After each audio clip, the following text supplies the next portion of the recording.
Welcome to Dungeoneering Done Dirt Cheap, where I am playing the Old School Essentials Quick Delve number 2, the Grotesques Grotto. This is session 3 of that playthrough. In session 1, my 4 adventurers set out, discovered some pretty dangerous stuff right away, and we lost an adventurer to a poison, a sickness that infected her in this room. In the second session, we explored around a little bit before leaving, going back to our village and recruiting a new member, Norgrim. And then in that second session, we also first encountered the Grotesques, these nature spirits that inhabit this dungeon. We also met a water nymph named Pity, who ambushed us as we were investigating this spring, this well back here, and we slew Pity. So as we pick up in session 3, we have left the dungeon to rest overnight, and we are about to return. So that is right where this is going to pick up. I filmed it all as one big session and then chopped it up into 3 parts. So I'm just going to get right into the action as they are at these doors about to slip in. We squeeze through that door and we listen at the next. We don't hear anything that might be there. We've kind of, we've been to the end here. We've seen everything there is to see in that well. We did not find the door here. We're wondering if we go make that deal with Moo right now, or we try to steal the runic stones. We also have all this treasure. I think, in fact, it's best for us to go back to the village and basically claim our XP. So we really gain about 2,232 XP. Divided by 4, 558 each. Nobody's going to level up from that. But we do feel a little more, solvent with that coin in our pocket.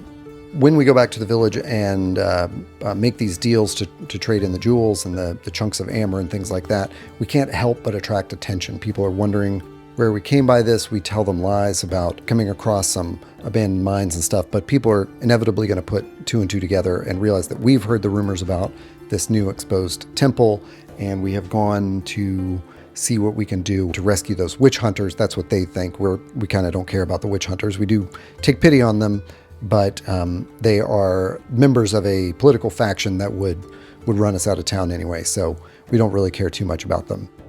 But we're stuck in this dilemma of do we steal from Moo to appease thee? We don't really care about releasing Ida, but that might allow us to pass by thee into this room, into that great hall, which is kind of the last big place that we need to explore in here. We missed that secret door in there. Moo's quest is a little bit easier, all things considered. We could go in here and try to fight these 2 martyrs and at least get 2 runic stones to them. That's a little bit of an easier quest. I think that's what we're going to do. We're going to go in guns blazing and just kick in these doors and fight those martyrs. Those martyrs specifically won't fight anyone, or they don't start a fight until you try to release Ida. So it seems like kind of metagaming, and especially with these combat rules that sort of favor damage. I'm not feeling like this is a totally fair game here, but I like the drama. We kick in the door. We're not aware at all of the damage immunity that these things have, but that doesn't matter. We are targeting the stones in their head, those runic stones.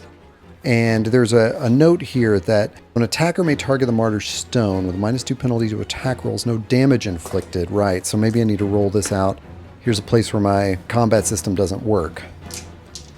Here we go. The 4 of us come in, rolling to hit on -2 penalties coming at those stones. All right, so that 15 has a possibility. Yep, the 15 is going to hit, because that's going to be a 22, -2 is going to hit. So one of these, the stone is dislodged and the martyr collapses in the next round. Oof, I don't like that there has to be an exception to my combat variant, but it makes sense. Those 2 martyrs will do their grasp attack just as normal with a just guaranteed hit, and they have to beat our armor points, and they don't. But they grab Balinor and Rogrim by their throats. So in the next round, what happens in their attack is that the grasp does 1d6 damage, and then they do this throttle attack, and the throttle inflicts 1d6 automatically. They grab the throat. Because this didn't beat their armor points, that grasp just doesn't do any damage, but they are still grasped, just because that's their special attack. Balinor and Rogren are the ones attacking with swords. That's why they got grasped. They're going to get a further -2 penalty to their 2 hit as they swing out with those swords. Ooh, but a 17 is going to hit regardless. So the second one's stone is dislodged. So the one that is still holding on does 1 point of damage to Balinor. And then within 1 round, they will each fall. And we have 2 stones. So yeah, in that case, having to hack in this 2-hit roll because of that special feature, I don't think it really impacted the battle that much. And I'm happy with the outcome, not just because we succeeded, but because we avoided the grind of like mundane attacks not working and not knowing how to handle all that stuff. So hopefully there aren't too many exceptions. So these 2 martyrs fall. We take the key off of the one and let Ada out of here. Ada is so relieved. We tell her that we've found another member of her party, that it is an elf. She is able, from our description, to identify that elf as Craw. We've actually heard that name from Moo as well. And we say, we're afraid Craw is lost. He is turning into a shadow, an undead, like ghostly creature. And Moo has the power to reverse it, but will not do that. We have tried to make a deal with Moo, and what Moo wants is 4 of these runic stones. So we know in the next room there's another martyr. We hope to overwhelm it and take out 1 more stone, but then we still need 1 more after that. We hand Ada a hand axe that we recovered from one of her other companions, and we're going to head out into that next room. It's going to take us 10 minutes to do all of this. Ada is weakened. I'm going to roll a Wandering Monsters check, just counting off another 10 for like our getting through there. We do have a random encounter. I keep saying Wandering Monsters, but they're random encounters in here. Random happenings. 6. Ghostly tendrils of white smoke erupt from cracks in the floor. Those who inhale the fumes experience a vision of the closest unvisited dungeon area. Interesting. Okay, we save versus breath. Balinor does not save. Rogren does not save. Nazmi does not save. Nobody's going to save. Closest unvisited. So we get a glimpse of the grand hall here, and we are going to see something really crazy.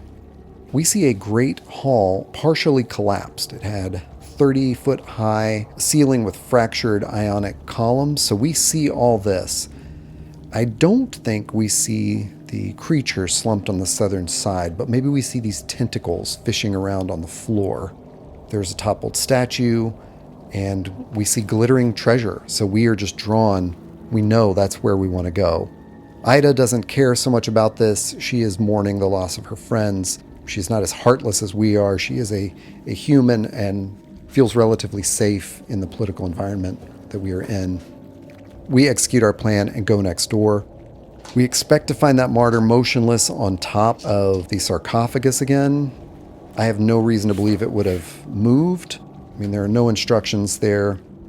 There's a steel chain about its neck on the key to area 10. Oh, that's right. The door was supposed to be locked. We describe to Ada where this martyr will be, and we run in and attack just with haste. Nazmi firing an arrow right away, Norgrim standing at distance and stabbing that spear out, and the other 3 rushing in with an axe and 2 swords. We're all just trying to get to that runic stone in its forehead. And so at least one of us is going to get through with that 19. Despite the minuses, we knock out that stone. So we overwhelm this martyr. We now have 3 of these stones. We have seen some more of these martyrs. There are actually inanimate martyrs in these niches in this room, lying on slabs with their arms crossed, but they are missing the runic stones. We now understand if we were to take one of these runic stones and place it in their forehead, they would come alive. We've seen a few of these martyrs walking around with thee, so we now have 3 runic stones. We have a choice. Go into these room. Maybe we could lure a martyr out here. They are just attending to thee. I don't know that we can get one out here. We're going to make a charisma check. As we ask thee, we go into that room and we say, thee, we have met Moo, and we believe we can get the stones from Moo, but we need the help of one of your creatures here, one of these martyrs. we're going to make up something. We're going to say, we needed to help us move a stone out of the way. We're too weak for it. And I'm going to make a charisma check. Norgrim is proposing this deal. Norgrim has the best charisma. I'm just going to check that charisma, and on a success, Thee is going to allow that to happen. 14 hits the 14. Norgrim succeeds, and Thee says, of course, take one of my martyrs. I don't know what voice I was doing, but it's a high-pitched voice for Thee. So Thee sends this martyr with us, and as soon as we get it into this room, we're going to ambush it once again. All of us strike at once. That natural 20 is going to dislodge this stone. Thee must know that something is up. It feels like we will drag the body of this martyr into a niche, and we're going to spend like 30 minutes away from Thee so that Thee thinks it's taken us this much time. I'm going to roll a Wandering Monsters check. 1, random encounter check. Random happenings are accelerating these days. Oh, great. 1d3 martyrs come through this door in a silent procession. Actually, I can roll a distance on them. So they're 70 feet away. They're down this hall, coming towards us. So as we walk out, we have left this other martyr in here. Oh, it's kind of like, oh no, what do we do here? Do we try to take out these martyrs? We know the secret now. We have this overwhelming force thing that we can do. I think we do it. Okay, the melee attackers go for one of them. And none of them hits. Ugh, that's awful. And then my spear and my bow go for one of the others. They don't hit either. Oh man, it's on. So the martyrs, after that surprise attack, are going to come after us. They're not going to get through anybody's armor except Ada's. One of them takes Ada out. Ada drops to 0 HP as it grasps her and squeezes. She's not wearing any armor. The other two will grasp Balinor and Rogren, but they can't throttle them till the next turn. Balinor, Rogren, swords. I'm going to give them an additional -2 as they swing at those stones. A miss and another miss. And then the other two of us attack and both hit. That will be a 22 -2 would be a 20, so it hits. So we dislodge 2 stones. We have one martyr there.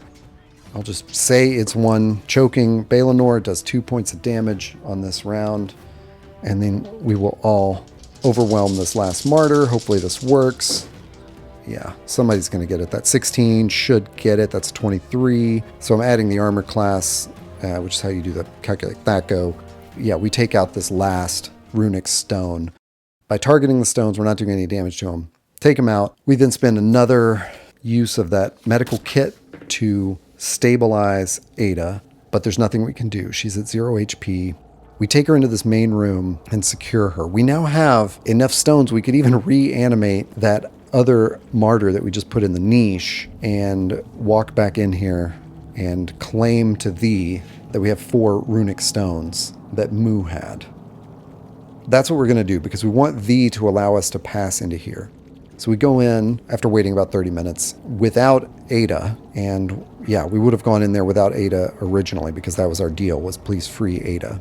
So in exchange for completing either task, Thee will either grant Thee's favor or command the release of Ada. We tell Thee that Ada has died overnight. In the time we were away, Ada died, and Thee instead says, in that case, take my favor with you.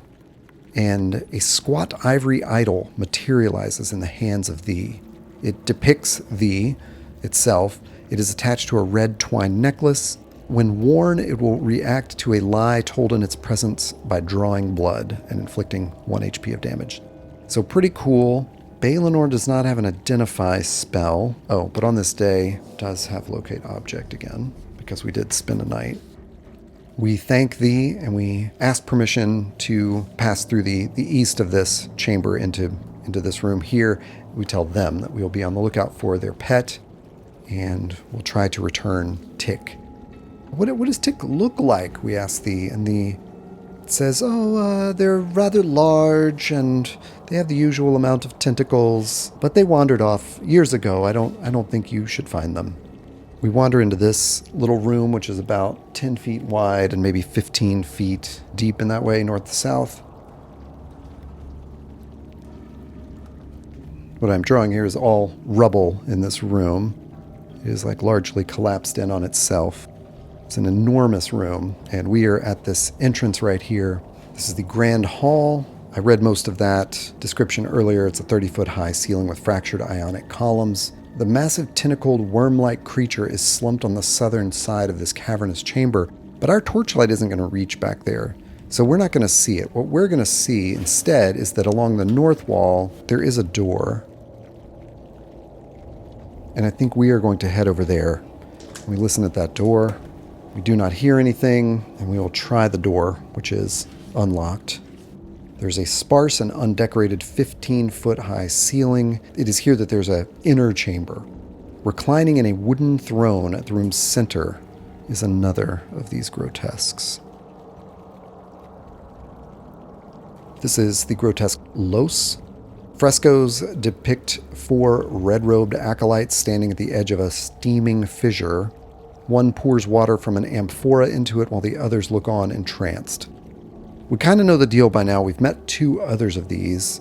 We walk in and we are surprised by seeing this third one, but we know the deal. Make a deal with them, try to deliver something that they need. Los seems to have been expecting us and introduces itself. It is a 9-foot-tall humanoid with taut, leathery skin in a state of perpetual decay and regrowth. Its eyeless face sloughs off and regrows every 5 minutes. It is clad in a white velvet loincloth. It is patient and chooses the words it gurgles out carefully. We say, "It is good to meet you, Your Eminence. We have met a few of your kindred spirits in this place, and we want to convey our respect to you." Los says, "You are the ones that can deliver me what I wanted." And we ask, "What is that?" And Los tells them that, "I need for you to pour the once sacred, now profane waters into the fissure beyond this door to the north. If you are able to do that, I will promise Iakos' divine favor." We're going to ask about that once sacred, now profane water. It's funny, there's information that Pity, the nymph, could have delivered to the characters, but it also specifies in the adventure that Pity lurks beneath the surface ready to ambush the PCs. We will describe to Los, we have met a water nymph, and she dwelt in a spring contained in a well. She attacked us, and we unfortunately killed her. We hope that does not earn us your disfavor. Los says, "This is exactly the water you need. Return to that place, bring some of that water here, and pour it into the fissure." So we'll do that.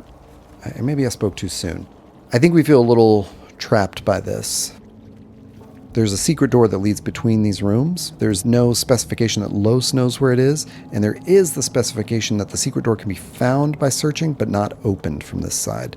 So what I'm wondering about is if we have to pass through here past Thee again, Thee may be onto us. I feel like we only have one chance with Thee. If we're passing Thee, we need to be running out of here. We're also feeling a bit, I wouldn't say disappointed, but we're wary of performing a task for one of these spirits. So we'll ask Los, what would we get in exchange for performing this favor for you? Los says, "Your continued existence, but also I will grant you Iakos' divine favor," which I guess I said already. But not knowing what that is, we're wary of it, and we say to Los, "The only route we know to this spring, this source of this once sacred, now profane water, is back through the entire temple. And to do that, we have to pass by Thee, and Thee may expect a tribute of more runic stones. We're afraid then that Thee may send us on another quest for these stones. We do know in our vision we saw glittering treasure in this room. So I think we say, we'll take this on, Los. We think we know a route here. I'll mark off a turn as that happens. We will step out into the Great Hall again, and we are going to look for that treasure. It is really just a matter of time, I think, because Glittering treasure is scattered across the broken floor, mingled with fragments of stone and pottery. The countdown here is that at some point, the worm-like creature is going to attack us. There are holes in the floor. They are slick with ichor. They lead to a warren of tiny burrows, reaching in as a 1 in 3 chance of attracting 1d3 cankers. But we've seen the glittering treasure just around the floor. Okay, so standard searching rules in Old School Essentials is that it takes 10 minutes to search a 10 by 10 area. If I imagine 10 by 10 blocks sort of about this size, I'm going to have 10 minutes, basically like an hour, 2 hours, 3 hours, 4 hours, 5 hours, 6 hours, 7 hours to search this whole room, give or take a little bit. And there are cankers and this worm-like creature in here. We are going to work together because we did see a vision of tentacles along the floor. There are about 9 treasures in here, so we're going to find more as we head through here. We start that search sort of here. We head towards this corner, so we're not going to see the worm as we do that. So that first turn, I'm just going to roll a normal Wandering Monsters check to see if the worm sees us and comes after us. It does not. So we recover perhaps none of that treasure yet. Next turn, we search the next area, and the worm finds us. Are we surprised? No. You're surprised on a 1 or a 2. We are not surprised. We see this worm, we hear this movement, and see this giant bloated maggot that is about 20 feet long. It has a shimmering polychromatic exoskeleton and 6 10-foot-long tentacles around its small toothless maw. This is the former pet of Thee. It gorged itself on cankers and grew too large to leave the Grand Hall, so it is unable to fit through this opening back here to find its way back to Thee. All right, it attacks with D3 tentacles. That's going to be it's going to be 3 tentacles. Okay, that's easy. Here are our attacks. We all attack it. It has 9 armor points and 30 HP. There's my 9 points right there. So 8 points goes through, and its 3 tentacles come at us. I'm just going to say it at separate ones of us. Balinor, 7 armor points, that does not get through. Rogrin, 7 armor points, that does not get through. Nazmi, 3 armor points, so 4 points gets through. Nazmi is hurt pretty badly from that 1 tentacle, and I think Tick is learning that it needs to concentrate fire, basically. We attack again with bow, spear, and swords. That's what it takes to get past the armor, so 2 points gets through. And it attacks us. Coming after, so that plus 1. So 3 points goes through on Balinor. Balinor drops, goes to 0 HP. And 7 will not do any damage to Rogrin. Norgrim will spend his turn, and I guess then some, using the medical kit to stabilize Balinor. So Balinor is struck again, he dies automatically, but that's going to take one of our D6s out of action for this attack. So the other 3 attack, and they don't get through the armor. Okay, so fair play. Okay, only 1 tentacle attacks this time, actually. So that 7, Norgrim has 4 armor points. 3 points is going to go through, but our fighting force is all back, and so all 4 of us attack the worm. We're going to get through its armor and do 9 points of damage. How many tentacles attack us? 3 tentacles attack us. So Norgrim is definitely in its sights. Rogrin, Balinor. Balinor. That will not get through Balinor's armor, and that will get through. 2 points gets through Norgrim's armor. And then we come at it again with all of our weapons. 9, so 4 more points gets through. Oof. Okay. Really hanging in there. How many tentacles come for us? 3 tentacles come for us this time. It's a D3. That's why I'm dividing by 2. On Balinor. Oh, sorry. Balinor is not in the fight. I shouldn't have been rolling these extra damage dice. That will get through on Rogrin and do 3 points of damage. Rogrin is almost down as well. I got to get rid of Balinor's D8. And we don't get through its armor on this one. Oof, this is bad. 3 tentacles come at us again. And that won't get through Norgrim's armor. And this gets through Rogren's armor and drops Rogren to 0. This does not get through Nazmi's armor. So I've only got Nazmi and Norgrim in this fight right now. 8 points will not get through the worm's armor. We're in bad shape here. Only 1 tentacle comes for us this time, though, and it won't get through Norgrim's armor. So we come forward again. 9. I mean, we can't get through its armor. It's at 7 HP. 1 tentacle comes for us. And again, won't get through Norgrim's armor. 7. We're just finding it like extremely hard to do anything. We've got 2 companions at 0. I'm sorry, Rogren should have done a death save. 11 versus death does keep Rogren saved on that round. And we'll then do a death save every turn after that. We don't have any other things we can do. I think we are going to retreat and try to apply medical kit to Rogren. So Nazmi shouts to Norgrim, grab Balinor, and we drag these 2 through this entrance just where the worm cannot get to us. The worm is sitting there, its tentacles lashing out, and in the next round, we will stabilize Rogren. We will drag a little as far as we can, like sort of towards this entrance where we're hopeful that thee cannot see us, and we will spend a turn there, and I'll roll for Wandering Monsters, but we're going to spend a couple of turns because we're going to apply the healing kit again to each of them to restore D4 HP. So 2 points to Balinor and 4 points to Rogren. In my games, it takes time for that healing to go through. They're not sort of instantly healed, so they're going to have to spend a couple more turns getting back up to health. That was for a random encounter, so we don't have one. And we're going to rest there for another 2 turns. I'm going to roll another random encounter. So we don't have a random encounter. And we're realizing, of course, that we could fire arrows into this worm, but that armor and the armor points, the way I've hacked that together, in this combat hack, 1 arrow is never going to pierce that armor. And I think that kind of makes it legitimate.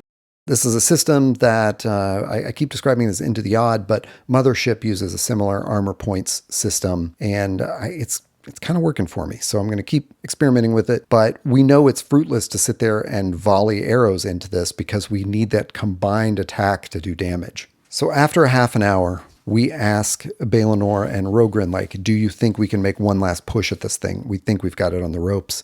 They say yes. We rearm ourselves and we run in and attack this thing. We are going to get past its armor. That should be 7 because it takes the other 9 to get through the armor. And that's 7. That's exactly how many hit points it has. So it will fall. But the way I want to do it in the system is everybody's attacking at once. So those tentacles are coming at us, and 3 of them are coming at us. So, oof, wow, okay. So the 6 gets through Norgrim's armor and does 2 points of damage. The 8 gets through Balinor's armor and does 1 point of damage. And the other 8 gets through Rogren's and does 1 point of damage. So we are badly hurt, but this worm slumps over and dies. We, in our vision of this room, saw these tentacles reaching into those holes in the ground. I don't think we want to try that, but we're going to collect all the treasure that is above ground right now.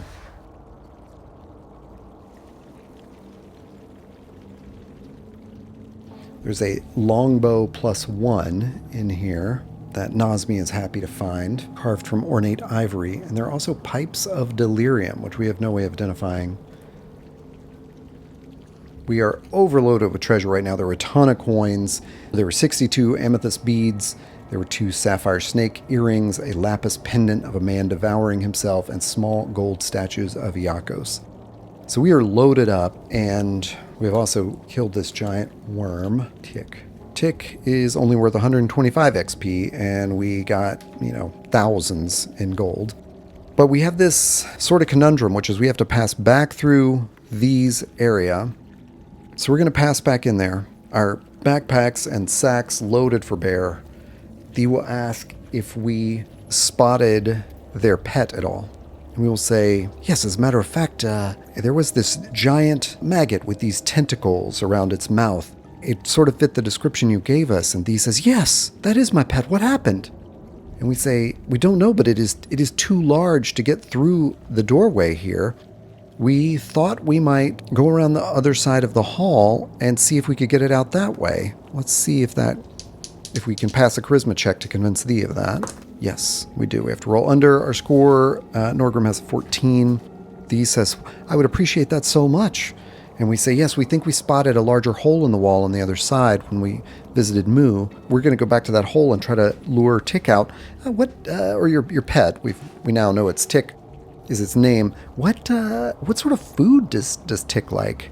Thee tells us, oh, he liked these spiders that he would find roaming around here in holes in the floor. If you can find any of those, Tick would love that. Absolutely. We know where to find those as well. We'll be back in a tick. We kind of wink at Thee as we say that, and Thee chuckles and lets us walk away because we have passed our charisma check. We're going to walk out of here, but I'm going to do one more random encounter. We don't have one. We get out just jingling all the way with these coins that have weighed us down. We're going to do our best to seal this somehow. We don't have magic that would seal it. We retrieve Ada's body and take her with us.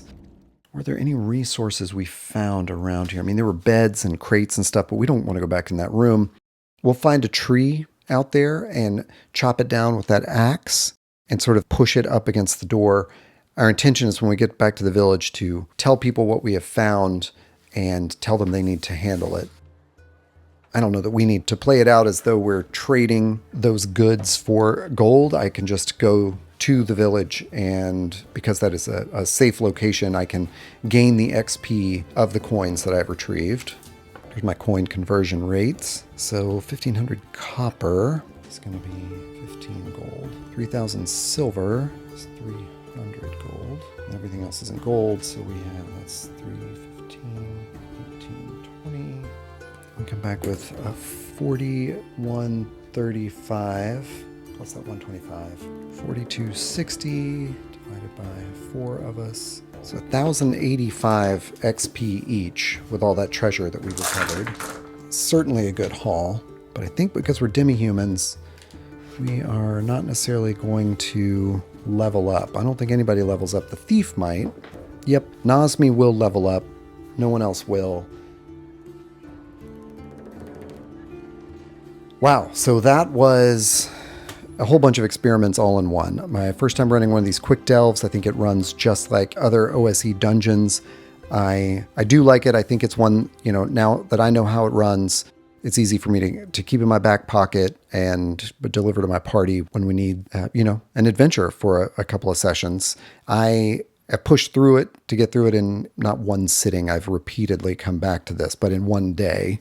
I rolled up characters just using the OSE rules, and I applied my solo rule hacks to this to see how that sped up my experience. I think the combat worked pretty well. That's the thing I'm most interested in, is speeding up combat. In my main campaign of Gunderholfen, with 7 characters all rolling 2 hit and just missing so much, it's a time constraint to do much in a session because combat can take so long. And what I find is that it's not as dramatic when you're a solo player and repeatedly missing as it might be around the table. Like there's not that shared bummed out feeling when you miss. Instead, it's just me getting bummed out over and over again. So I think the end of the odd style of auto hitting and maybe using to hit rolls when there is something specific to hit is going to work out. And the armor points really worked out the way I wanted them to. It made it so that some hits just guaranteed to do no damage. And I think that compensates for that lack of a 2-hit roll. I'm undecided on my save versus spells in order to preserve spells in a spell book, like I did with Balinor when he cast Locate Object. I mean, he lost it anyway because he failed to save, but I don't know that that's going to really save me time. What I saw it doing was for some of those things, like if I've got, say, Magic Missile prepared for the day, often my magic user would cast that in an early combat and then feel pretty useless for the rest of the day. Again, that's a dynamic that's interesting in a multi-person party situation. This saving versus spells immediately after casting to see if you can retain it in your memory or in your spell book or whatever you want it to be. I think that's just going to give you another shot at being more active with that magic user. A couple of the other hacks that I've tried, I'm not sure about, but that's the Grotesques Grotto, and that's sort of like the experiment for the day. And yeah, I'll be interested to continue experimenting with this system, and especially using it with old school essentials and seeing how it impacts play, how much it can feel like an old school game with a couple of these new hacks to it.